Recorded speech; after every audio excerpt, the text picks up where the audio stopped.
First, open up the iMovie app, which is a free download, and click the plus sign to start your project.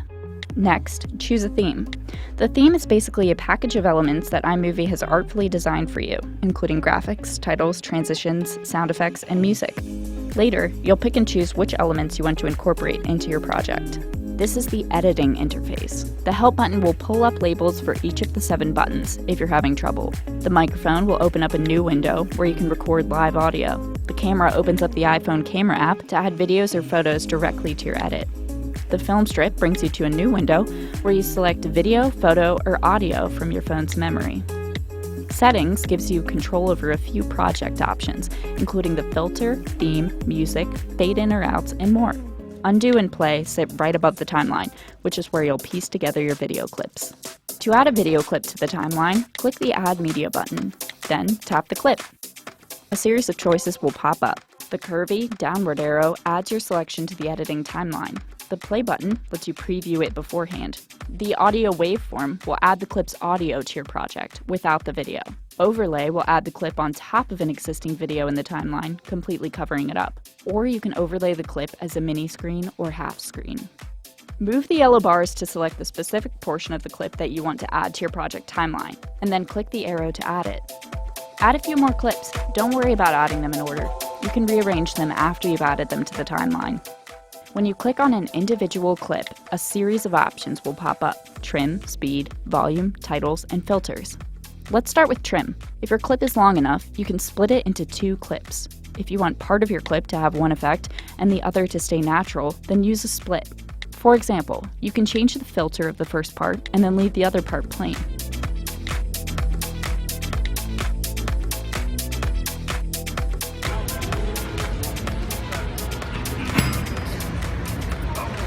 The small box between the clips is the transition. Click it and choose a transition.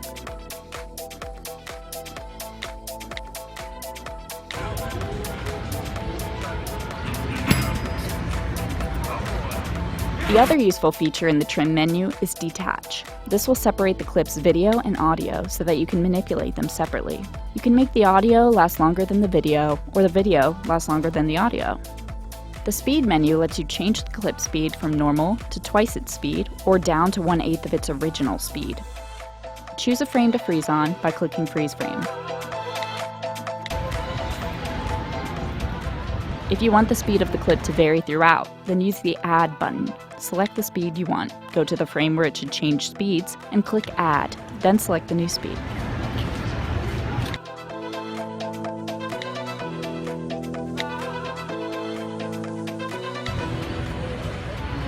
To increase or decrease the volume of a particular clip, select the clip, click the volume button, and move the dial down to mute or all the way up to 400%. Almost done. To add any titles that you want, click the clip and select the T for Title button. Choose the text effect that you like best, select where you want it to fall on the screen, and type in your text.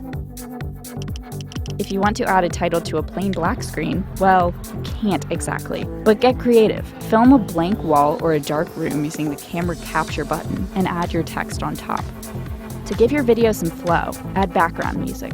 Click the film strip Add Media button and click into the Audio tab. From here, you can select music tracks from your music library, sound effects from iMovie's library, or a themed music track to match your pre-selected iMovie theme. Bring your music track into the timeline and select it. Just like video, you can alter the trim, speed, and volume of the music track. If you want the music to stand in the foreground, to be louder than your clip's volume, then select foreground. Play your project all the way through a couple of times. When you're ready, click the back button and name your video. Click the arrow box button to export your video to other apps. Hint: Instagram won't let you directly upload your video. To export your video to a video file, click the Save button. If you have lots of storage room on your phone, be sure to export at the highest quality setting, HD 1080p. Now, go break the internet.